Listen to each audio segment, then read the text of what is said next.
The ticket, the gate, and the stare. The hum of airport life was a symphony of departures and arrivals, of tears and laughter, of hurried goodbyes and reluctant hellos. Every terminal had its own rhythm, a subtle heartbeat beneath the polished tiles and fluorescent lights.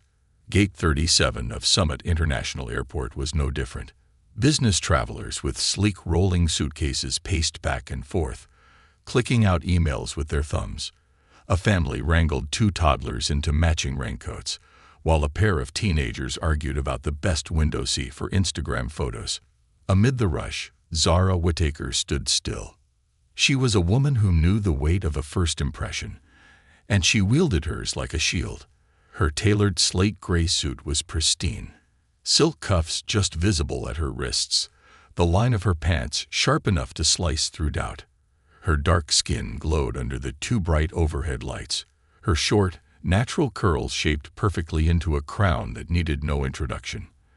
At a glance, she was elegance personified, poised, deliberate, untouchable. But underneath the polished exterior, there was tension. Zara wasn't just flying today. She was representing her position. Executive Director of Global Strategy at West Sky Ventures, a firm with reach in 23 countries, had earned her this first-class ticket. The airline hadn't given it to her out of kindness. Her company had paid for every inch of legroom, every complimentary champagne flute, and every bite of the curated menu. Her presence in this line wasn't a favor. It was a fact. Yet facts didn't seem to matter at Gate 37. The woman behind the counter, R. Morrison, according to her gold-plated name tag, had already sized Zara up the moment she approached. The gate agent's tight bun was the kind that spoke of control, not just over hair, but over every detail, over her little domain of power at the podium.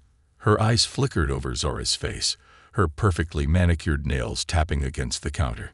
Zara offered her boarding pass, smile warm but professional. "Good afternoon," she said, her voice honey smooth and business sharp. The response was immediate and chilling.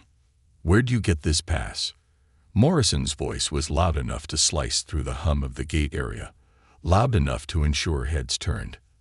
Zara blinked, the sudden accusation hitting her like ice water. "Excuse me." "This is first class," Morrison said, her lip curling like she was barely holding back laughter. "I think you're in the wrong line." Zara's grip tightened around the handle of her carry-on, her knuckles going pale against the dark leather. She'd been here before. Not at this gate, not with this woman, but in this exact moment. A moment when her presence in a space was treated like an error, like a glitch in someone else's matrix. "My pass is valid," Zara said, her smile dimming but her voice still even. "Feel free to check the system." Morrison didn't move to check. Instead, she leaned on the counter, eyes narrowing. "We've had issues, you know. People sneaking into first class like it's some kind of game." Zara's heart thudded, but she swallowed the fire. "I assure you, I'm not playing any games." The tension spread like spilled ink, staining the air around them. Travelers stared, some with curiosity, others with the uncomfortable detachment of people witnessing something they knew was wrong, but weren't brave enough to stop. "Security," Morrison called over her shoulder. "I'll need you to verify this." Zara exhaled slowly. She could have shouted. She could have demanded immediate action, slammed her title down like a gauntlet. Executive Director carried weight in corporate circles, but here, at Gate 37, she was just a black woman with a first-class ticket someone didn't believe she deserved. The two security officers approached, one older with a weathered face, the other younger, still too new to his uniform to know how to hide discomfort. "Problem here?" the older officer asked, his eyes flickering between Morrison and Zara. "She's trying to board with a suspicious ticket," Morrison said, the condescension coating her words like varnish. "I need verification." Zara took a breath so deep, it felt like it might crack her ribs. She reached into her bag, withdrawing her driver's license, her corporate ID, and the paper receipt for her ticket purchase. Documents more than sufficient to clear up any suspicion. The older officer examined them, flipping the boarding pass over like it might reveal something sinister on the back. "This all checks out," he said finally, his voice gruff but neutral. Morrison's expression tightened, a flicker of something almost like disappointment in her eyes. "Still," she said, too loudly, "you have to admit she doesn't look the type." Zora's spine straightened so sharply, it was a wonder she didn't crack the air in half. "Excuse me," she said, the ice in her voice so sudden it made the younger officer take a half-step back. Morrison folded her arms, her smirk returning. "You know what I mean." Zora knew exactly what she meant. Her entire life had been a lesson in knowing. Knowing when her presence was deemed a threat. Knowing when her success was treated like an accident. Knowing that no matter how many degrees, titles, or achievements she accumulated, there would always be someone who saw her first as out of place. Before she could respond, the manager arrived. A man in his 40s, tie slightly askew from running across the terminal. His name badge read D. Bradley. "What's the issue?" Bradley asked, slightly breathless. "She's trying to board with a suspicious ticket," Morrison said, her voice dripping with self-satisfaction. "I thought it best to call security." Bradley's brow furrowed, and Zora stepped forward before anyone else could speak. "Good afternoon," she said, her tone calm but razor-edged. "My name is Zora Whitaker, Executive Director at West Sky Ventures. This ticket was purchased by my company. I've provided identification and documentation, and I would like to know why, after all of that, I'm still being treated like a trespasser in a seat I paid for." For the first time, Morrison paled. Bradley cleared his throat. "There must be some misunderstanding." "There's no misunderstanding," Zora interrupted, her voice like cut glass. "There's a pattern. And the pattern is this. A black woman in a tailored suit holding a first-class ticket is assumed to be out of place. And if no one addresses that pattern, I promise you, I will." Silence settled over the gate like a weighted blanket. Zora wasn't loud. She didn't have to be. Every syllable was polished, honed by years of boardroom battles and corporate negotiations. She was fluent in the language of accountability. And right now, she was translating it into something Gate 37 would never forget. Bradley swallowed hard. "Miss Whitaker, I sincerely apologize for this." "I don't want an apology," Zora said. "I want answers. And I want change." Her fingers tightened around her boarding pass, her nails digging into the cardstock. Because no matter how many tickets she bought, no matter how many seats she earned, she was done with being asked to prove she belonged. This was only the beginning. The weight of every step. The leather seat beneath her felt colder than usual, even though the cabin air was comfortably warm. Zora Whitaker sank into the first-class seat she had fought to occupy, her hands folded neatly in her lap. Outwardly, she was the picture of calm. Her spine straight, her expression composed, her smile polite but distant. But inside her mind, the scene at Gate 37 looped on an endless reel. Every stare, every assumption, every whispered murmur behind her back had collected like raindrops in a storm cloud, heavy and relentless. As the flight attendants moved through the cabin, offering glasses of sparkling wine, Zora accepted a glass out of habit, though the bubbles barely registered. The hum of the engines was a low, comforting growl beneath her seat, but even that couldn't drown out the weight pressing on her chest. It wasn't just this incident. It was every other incident that had come before it. The law firm internship during her college years, when a senior partner mistook her for a secretary, and then asked her to fetch coffee during a meeting she was leading. The conference in Zurich, when a hotel concierge asked if she was lost the moment she stepped into the executive lounge. The boardroom in Manhattan, where one of her own colleagues, fresh out of business school and half her age, had leaned over and said, "You must be so proud of yourself. You're the first one like you in this room." It wasn't that the gate agent at Gate 37 was the first to question her right to exist in spaces she had earned. She was just the latest. And something about that, the fact that it wasn't even surprising anymore, made the whole thing ache in a way that left her both exhausted and enraged. Zara sipped her wine, barely tasting the crispness. Her fingers brushed against the leather armrest, her mind drifting back further than the boardrooms, further than the first-class lounges, back to the beginning. 1994, South Side, Chicago. Zara was 9 years old the first time someone told her she'd never sit in first class. It was her third-grade teacher, a woman with hair the color of chalk dust and a voice as dry as her personality. They were studying airplanes, how they worked, the history of flight, the difference between the front of the plane and the back. First class, the teacher had said, with her hands folded neatly in front of her floral dress, is for important people, business leaders, celebrities, people who can afford it. Zara's hand shot up before the sentence was even finished. What if I sit in first class one day? The teacher's smile was tight, strained around the edges. Sweetheart, she said, with that fake sweetness adults use to talk to children they don't believe in. That's lovely to dream about. But you know, most people like us fly coach. Zara didn't understand what like us meant at the time, but she understood the weight in her teacher's tone, the invisible ceiling being installed above her head.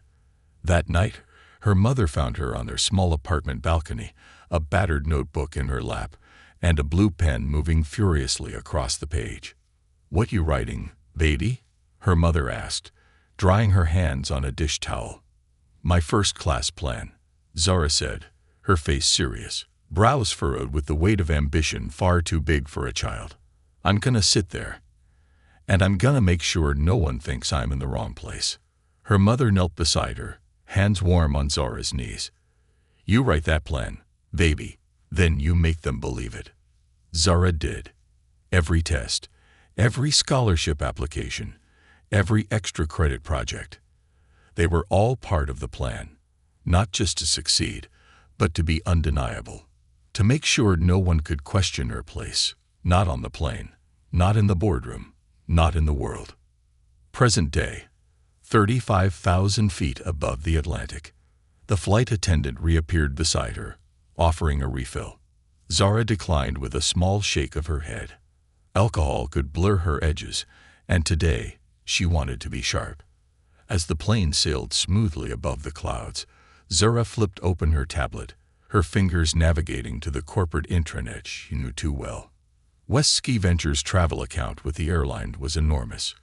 Millions in annual revenue, preferred executive perks, corporate liaisons on call. She didn't just have a first-class seat. She had leverage. Her inbox was already filling with messages. News of the gate incident had traveled faster than the flight itself. By the time she landed, there would be apologies waiting for her, some sincere, some purely transactional, all written in the carefully curated language of crisis management. Zara could predict the wording before she even opened the emails. "We deeply regret the unfortunate misunderstanding. We are committed to ensuring all passengers are treated with dignity and respect. This incident does not reflect our core values." Corporate wallpaper. Empty. Meaningless. Zara wasn't interested in apologies. She wanted accountability. And not just for herself. She wanted the nameless black woman who would show up to Gate 37 next week. The one without an executive title, without corporate leverage, without a public platform. To pass through with her head held high and her boarding pass unchallenged. She wanted the kind of change that didn't require a resume to justify existing. Landing and immediate fallout. When the plane touched down, Zara's heels clicked sharply against the jet bridge as she walked. Not rushed, not hesitant. Deliberate. The gate manager, D. Bradley, was waiting just past the door. His tie was straighter now, his smile painfully polite. "Ms. Whittaker," he said, voice bending into apology before the words could form. Zara held up a hand. "Don't." He froze. "I'll accept your apology once I've seen what you do next," she said evenly. "What you do when I'm not watching." Bradley swallowed and nodded. Understood. Zara's car was waiting at curbside pickup, a black SUV with tinted windows. She slid into the back seat, setting her bag on the leather beside her. The driver offered a polite greeting, but Zara barely heard it. Her phone was already in her hand.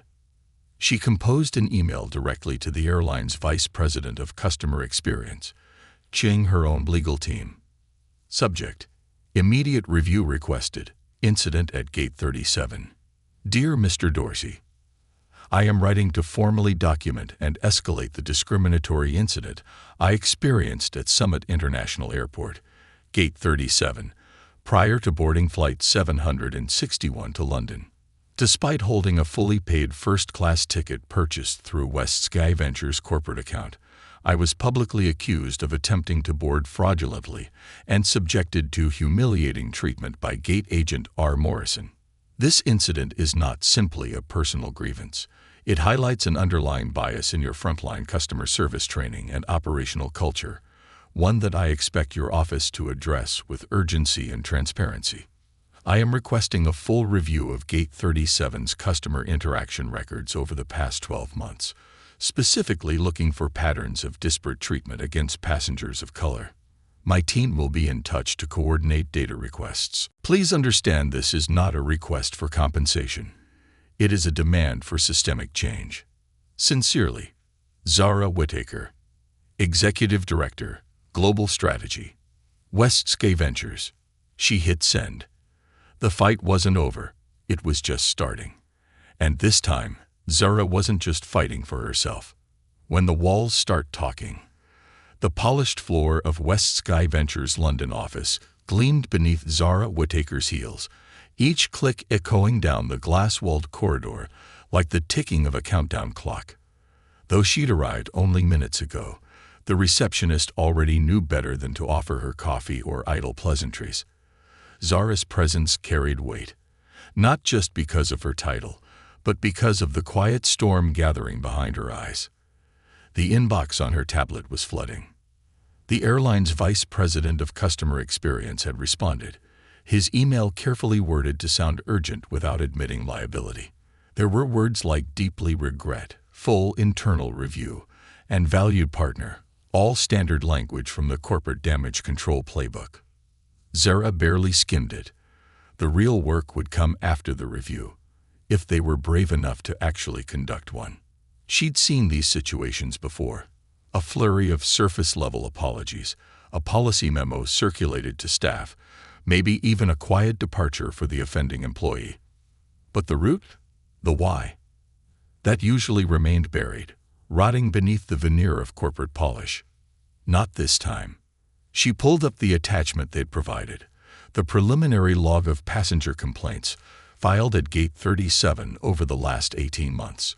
There were nearly 50 entries, more than she expected, even knowing what she did about airports and biases. Zara's brows arched as she scrolled. Passenger identified as disruptive after requesting clarification on seating assignment.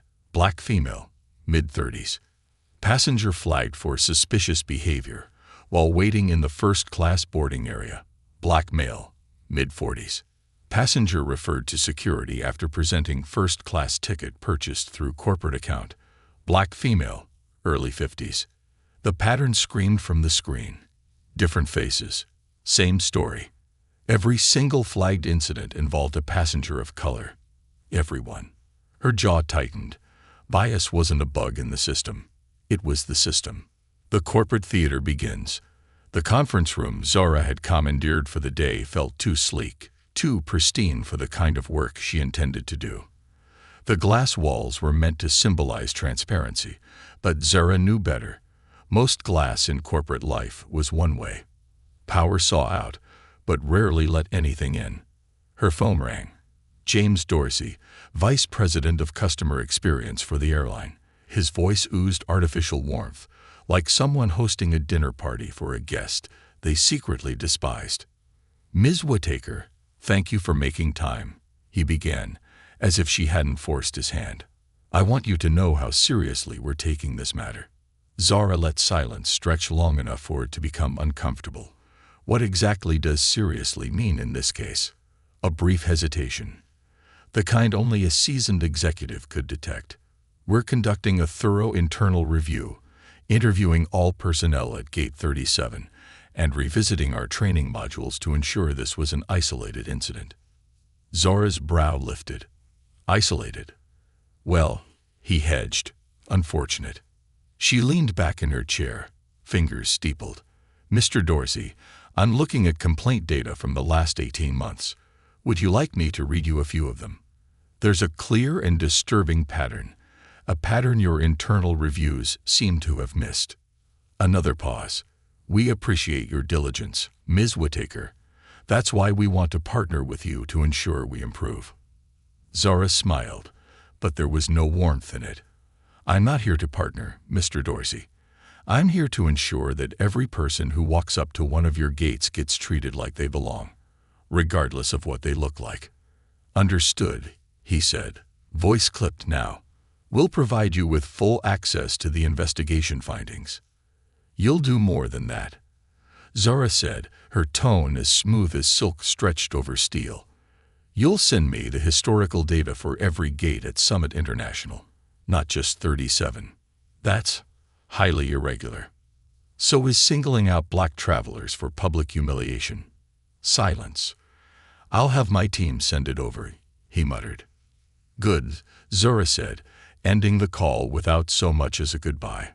When policy fails people, the truth about corporate policies, the ones plastered on break room walls and crammed into mandatory training slides, is that they're only as strong as the people enforcing them. Zora had written policies herself, meticulously crafting language to shield her company from lawsuits while also striving, genuinely, to foster equity. But policies meant nothing when supervisors turned a blind eye, when gate agents operated under unspoken rules, when professional appearance became code for whiteness, when suspicious behavior meant existing while black in a premium space. Her phone buzzed again. This time, it was an internal message from her own legal team. One of her junior counsels had taken it upon himself to pull West Sky's own records of interactions with the airline, client surveys, incident reports, even travel concierge notes. One flagged entry caught Zora's eye. Client incident, March 12, 2023. Traveler, Charles Harper, Senior VP. Issue, delay at gate due to ID verification dispute, Summit International, Gate 37. Resolution, Airline apologized, upgraded passenger to private suite. No formal complaint filed. Zora's stomach turned. Charles Harper was one of West Sky's most senior executives, a black man who'd been with the company longer than she had, and even he had been flagged. He hadn't told her. Maybe because he wanted to forget, or maybe because, like so many of them, he'd known that complaining wouldn't change much, not if they didn't have someone like Zora in their corner. She made a note to call them personally. The stories they don't tell. That evening, in the quiet of her hotel suite, Zora sat with her tablet balanced on her lap, the city lights of London blurring outside her window. She pulled up the email again, the one from the black female passenger who had been flagged at Gate 37 a year earlier. The woman's name was Renee Caldwell, a small business owner traveling to pitch her products at a major trade show. Her email had been hesitant, almost apologetic, as if she wasn't sure whether her experience was worth mentioning. I didn't want to cause trouble, Renee had written, but I felt so small standing there, with everyone staring at me like I was some kind of criminal. All because I bought myself a little treat, a first-class ticket. I guess I forgot that people like me aren't supposed to sit up front. Zora swallowed hard, bile rising in her throat. She composed her response immediately. Renee, your story matters. I know because it's my story too. I want you to know that your voice has been heard, and I promise you, I am doing everything in my power to make sure no one else feels the way you did at Gate 37. Sincerely, Zora Whittaker. She hit send. It wasn't enough. It would never be enough. But it was a start. The internal revolt begins. The next morning, Zora's inbox contained something unexpected. A whistleblower tip. An anonymous employee from the airline's customer service division had sent a copy of internal training materials, the ones supposedly emphasizing diversity and inclusion. Zara read through the slides. There were bright stock photos of smiling employees from every background, generic bullet points about valuing all passengers, and a final slide with the company's commitment to equity. It was a joke. The real training happened in whispered conversations behind the counters, in you-know-who-to-watch comments, in the unspoken policies that had nothing to do with the corporate slides. Zara's fingers hovered over her keyboard. The walls were talking now, and Zara Whittaker was going to make damn sure the whole world heard. Pressure points and breaking chains. Zara Whittaker didn't need coffee to stay awake. Not today. Not when adrenaline and purpose burned like liquid fire through her veins. Her phone, her tablet, her laptop, all of them vibrated with activity, a digital symphony of reactions to the chain of events she had set in motion. Gate 37 was no longer just a location in an airport. It was becoming a symbol, a fault line where all the unspoken biases of luxury travel cracked wide open. The anonymous whistleblower tip had been the spark. Now, Zara was building the fire. The internal training materials, sanitized, corporate fluff, sat open on her screen, juxtaposed beside a growing dossier of real stories. Stories from passengers like Renee Caldwell. Stories from current and former airline employees who had written in since her story had begun circulating. Some of the stories were subtle, passengers being questioned a little longer than others, a few extra looks at IDs, polite but unnecessary questions about their purpose for traveling. But others were blatant. One black woman, flying to her mother's funeral, had been pulled aside for random questioning 3 separate times, before security at the gate and while boarding. A Latino entrepreneur traveling for a tech conference was forced to empty his carry-on and justify every piece of equipment inside it. A Middle Eastern family on their way to a wedding was told their boarding passes would need extra verification, while the white family behind them breezed through. The emails came with apologies, as though the writers felt guilty for speaking up. Zara recognized that guilt because she'd worn it herself. No more. The corporate meeting they didn't want. It didn't take long for Zara's formal data request to land her in the middle of a hastily arranged leadership summit. The airline's senior legal counsel, VP of Customer Experience, head of Diversity and Inclusion, and a few unfortunate communications directors were gathered in a sterile conference room, dialing in from various time zones. Zara's face filled the center screen.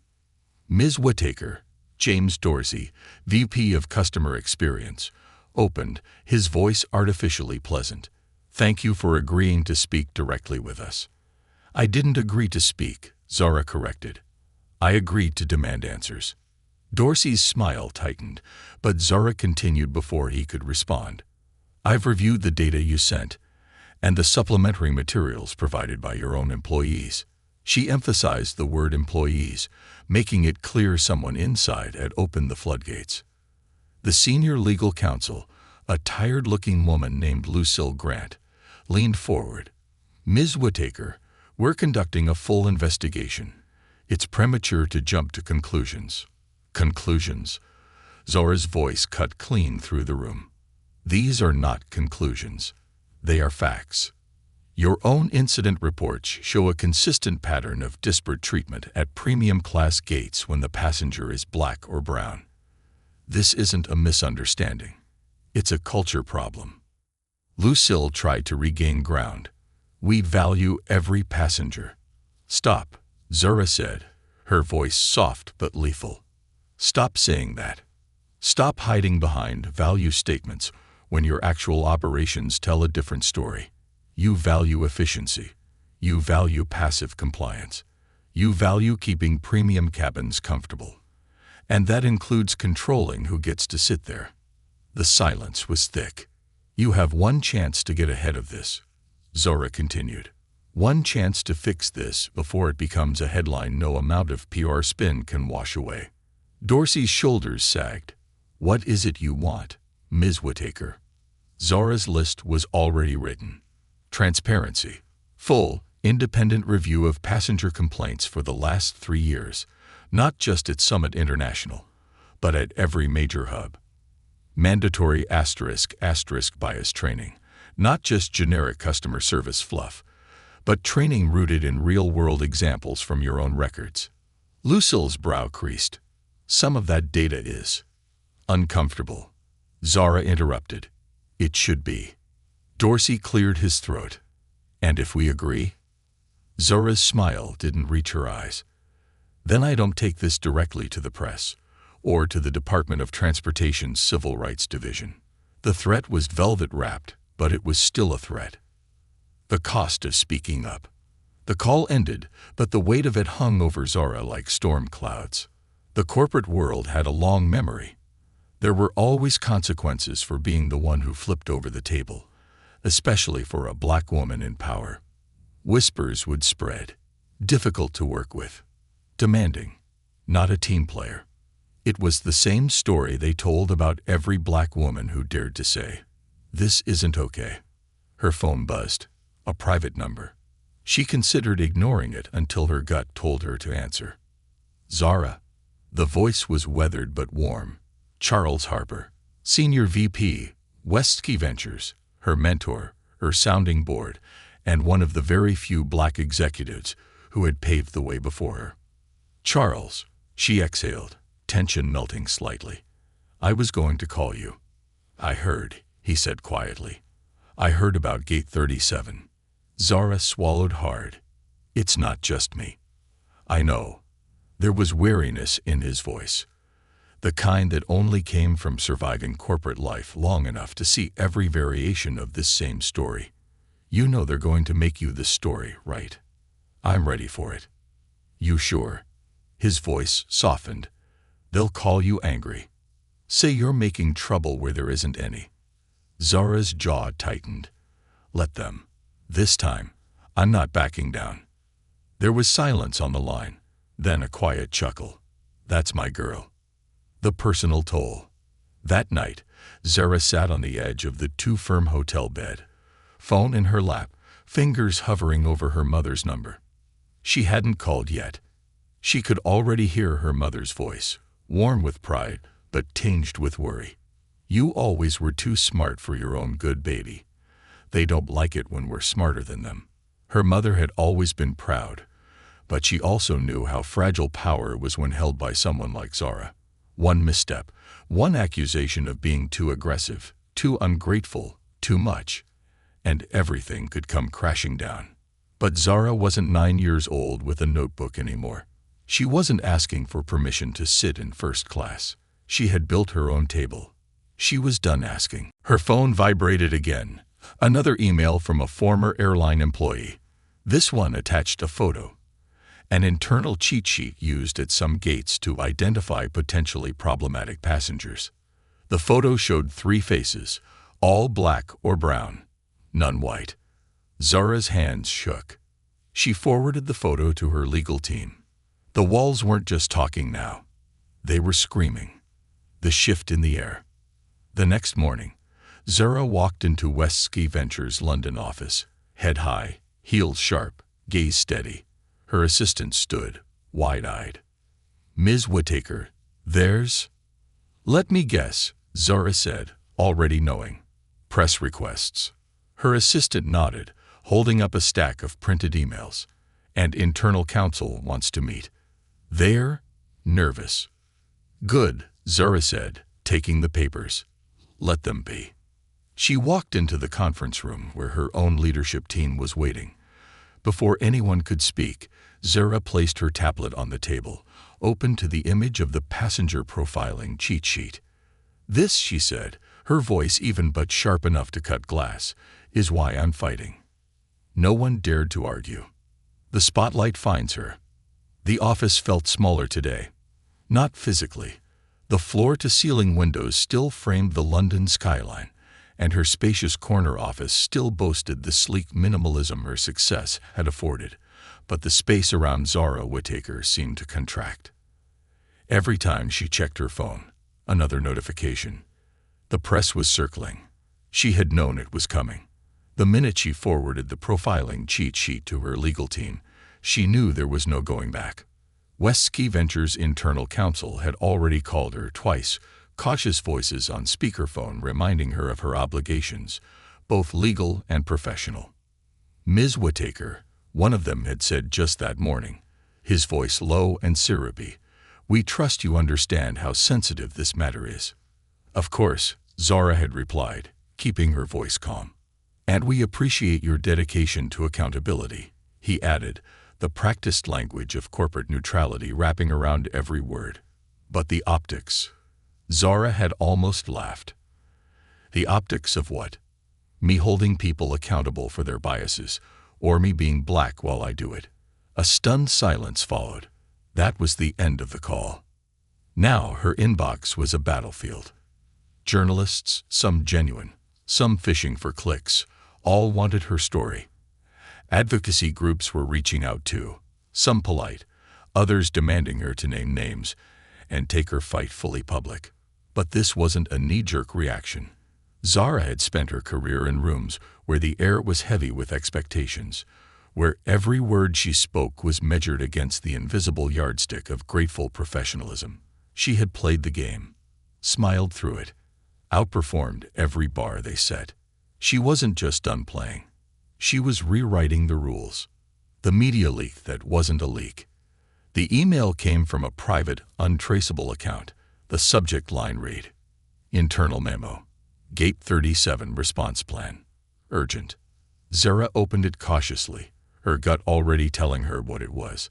The attached PDF was exactly what she suspected, an internal crisis management playbook drafted by the airline's public relations and legal teams.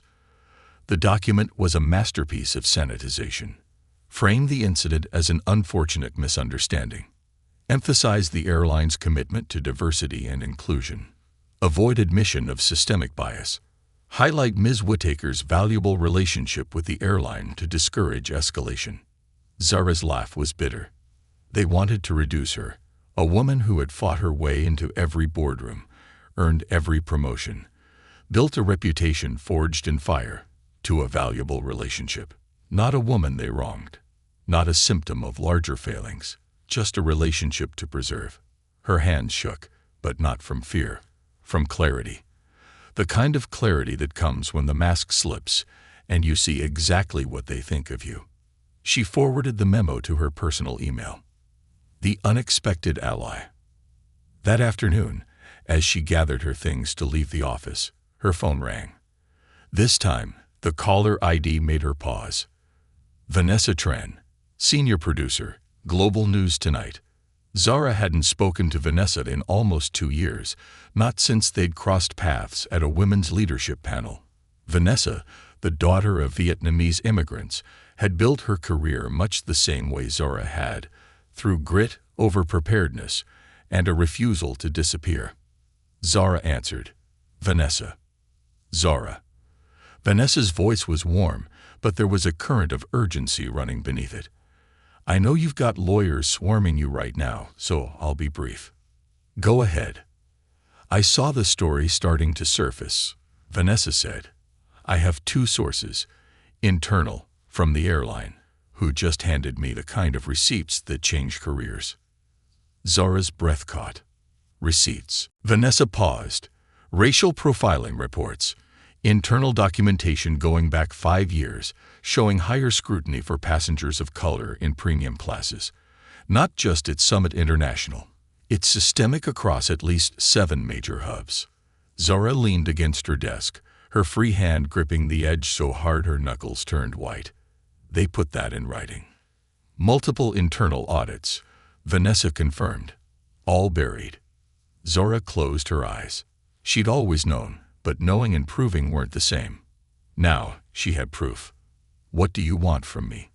Zara asked, though she already knew. "Your voice," Vanessa said softly. "I'm running the story, but I want you in it. Not as a victim, as the woman standing up to it." Zara hesitated. Not out of fear. Fear she could handle. But this wasn't just about her anymore. If her name became the center of the story, every client, every partnership, Every deal she touched would be scrutinized. "You don't owe anyone silence," Vanessa added, reading her hesitation. "You've already done the work. It's time people knew." Zora's pulse steadied. "Run the story," she said. The echoes of family voices. That night, back in her hotel suite, Zora stood at the window, the glow of London casting her reflection onto the glass. Her phone lay beside her on the table, open to a missed call from her mother. She hadn't called back yet. There were some conversations that needed preparation. Her mother had always carried a quiet fear when it came to Zora's ambition, not because she didn't believe in her daughter, but because she knew how unforgiving the world was when a black woman demanded her due. Zora could still hear her mother's voice from years ago. "Baby, just because you deserve the world doesn't mean they'll let you have it." But her mother had also said this: "When they slam the door in your face, you kick it off the hinges so the next girl doesn't have to knock." Zora picked up the phone and called. "Hey, baby," her mother answered, her voice soft but alert. "I saw some things online. You okay?" Zora's throat tightened. "I'm tired, Mama." "I know." Her mother's voice was a balm. "You always knew they'd come for you one day." Zora leaned her forehead against the cool glass. "Yeah, but I'm ready." There was a pause then. "I'm proud of you, baby. No matter how this goes." Zora smiled, even through the sting in her eyes. "Love you, Mama. Love you more." The public breakthrough. By morning, her name was everywhere. Corporate executive exposes racial profiling at major airline. Top black business leader speaks out after first-class humiliation. Whistleblower documents confirm bias in premium boarding practices. Vanessa's story had broken wide open, with every major outlet picking it up. Zora's inbox overflowed, not just with media requests, but with emails from passengers, employees, even other executives. Some thanked her for her courage. Some shared their own stories. And some, the cowards, warned her that she was committing career suicide. Zora didn't read those twice. Her assistant buzzed her. "Ms. Whittaker, there's a group of employees from Westgate waiting in the conference room." Zora frowned. "Which department?" "All of them," her assistant said. "They asked if they could speak with you directly." Zora smoothed her blazer, straightened her shoulders, and walked into the conference room. There were at least 20 people. Black, white, Asian, Latino. Faces she recognized from finance, marketing, operations, even the legal team. They stood in a loose circle, nervous but determined. A junior analyst spoke first. "We just wanted to say thank you for saying what we couldn't." Zora felt her throat tighten, but she kept her voice steady. "I didn't say it for me. I said it for us." A murmur of agreement moved through the room. The walls were no longer just talking. They were shouting. And Zora Whittaker wasn't just listening. She was leading the charge. The weight of her name. There was something different about walking into a room when everyone already knew your name. It wasn't the usual familiarity. The professional respect Zora Whittaker had earned from being on the covers of industry magazines or sitting on corporate panels. This was the other kind of knowing, the kind where her name was now attached to something uncomfortable, something too big to ignore. Gate 37 wasn't just a location anymore. It was a symbol. And Zora Whittaker was its face. The airline's Emergency Accountability Review Committee had convened at their U.S. headquarters, a sprawling steel and glass complex outside Dallas, and they had invited Zora to attend. Except invited wasn't the right word. Summoned was closer. They wanted her here because they knew they couldn't control the story without her. Zora's heels clicked sharply against the marble floor as she walked into the conference room, the weight of her presence shifting the atmosphere before she even spoke. Seated around the polished table were 11 executives, including the CEO himself, a man whose face she had only seen in glossy press photos until now. He rose when she entered, hand extended. "Ms. Whittaker," he said, the strain in his smile barely masked. "We appreciate you joining us." Zara shook his hand firmly but briefly. "Let's get started." No small talk. No easing into it. She wasn't here to make them comfortable. The performance of accountability. The meeting began with the head of corporate ethics giving a meticulously rehearsed presentation. Charts, percentages, and bland corporate jargon all designed to show that the airline took the issue seriously. Zara sat perfectly still, back straight, face expressionless. The years had taught her how to sit in rooms like this, where accountability was performed like theater, scripted, rehearsed, and designed to end without anyone losing too much. When the presentation ended, the CEO cleared his throat. "As you can see, we're initiating a comprehensive overhaul of our bias training, increasing oversight at our gates, and creating a new escalation path for passenger complaints." Zara folded her hands on the table. "And how many of these changes are permanent policies versus temporary damage control?" The CEO shifted slightly. "We intend for all improvements to become part of our ongoing operational framework." Zora's eyes narrowed. "You intend to, or you will." The legal counsel, seated at the far end, jumped in. "Ms. Whittaker, we understand your concerns, but as you know, systemic change takes time." "That's convenient," Zara said softly.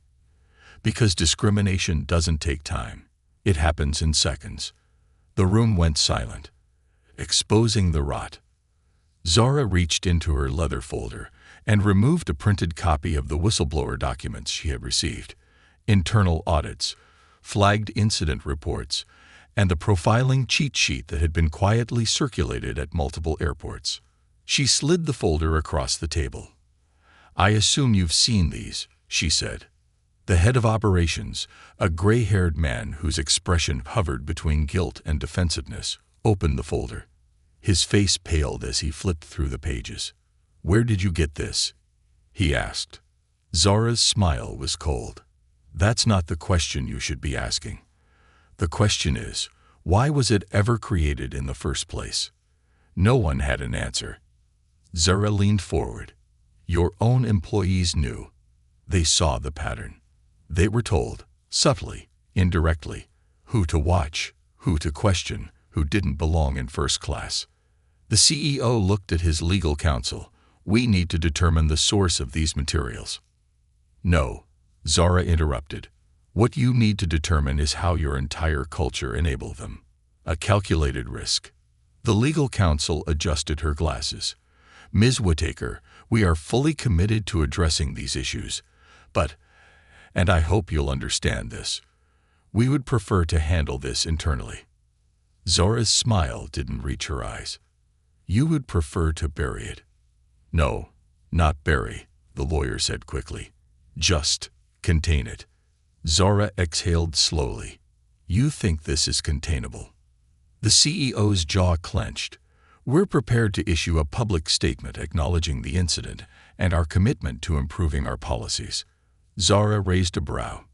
"You mean the unfortunate misunderstanding statement you already drafted? The one you accidentally emailed to a journalist?" The blood drained from the CEO's face. "You can't fix this with a statement," Zara said, her voice cutting through the room like a blade. "This is not a press cycle. It's a reckoning. A legacy at stake." They expected Zara to negotiate, to cut a deal that would make the story go away in exchange for some cosmetic reforms. They thought she was just another executive protecting her personal brand. What they didn't know was that this was never just about her. It was about the 9-year-old girl on the south side of Chicago, writing her first-class plan in a battered notebook. It was about every black woman who had been told, silently or out loud, that they didn't belong at the front of the plane. It was about Gate 37, and every gate like it. Zara rose to her feet. "You want my cooperation," she said, her voice clear, calm, and sharp. "Here's what it costs." She laid out her demands. Full, independent audit of all discrimination-related complaints over the past 5 years, made publicly available. A third-party task force, including civil rights experts, to oversee retraining and cultural change. Mandatory. Annual public reporting on bias incidents, resolutions, and progress. And she added, I want a public apology, with my name, where you admit the truth, that racial profiling happened at your gates, that it wasn't isolated, and that you allowed it. The legal counsel's mouth opened, then closed. Otherwise, Zura said, gathering her folder, I take everything I have to the Department of Transportation, the Civil Rights Division, and every media outlet with a pulse. The silence that followed felt like a held breath. The CEO finally spoke. We'll need time to discuss. You have 48 hours, Zura said. After that, you're no longer negotiating with me. You're answering to the world. She left the room without another word. The weight of power. That night, Zura stood on her hotel balcony, the city skyline stretching in every direction. The air was cool, and her phone was silent for the first time all day. The power she held right now was a fragile thing. A lightning strike, brilliant but fleeting. They would regroup, find ways to discredit her, paint her as difficult, question her motives. She had no illusions about that. But there was something they couldn't take from her. The truth. It was out now, in the hands of journalists, passengers, employees, and the public. No amount of corporate spin could fully put it back. Her phone buzzed once. A text from her mother. They see you now, baby. Keep going. Zura smiled softly. The girl from the South Side, the woman at gate 37, and the executive who stood at the edge of a reckoning. They were all still here, all part of her. And they weren't done yet. The final decision. The next morning, the airline's official statement went live. It was everything Zura demanded, and more. They admitted to systemic failures. They outlined their corrective actions in granular detail. They acknowledged Zura Whittaker by name, not as a problem, but as a catalyst for change. It wasn't victory. Not yet. But it was a beginning. And as Zura boarded her flight home, first class, no questions asked, she knew something else.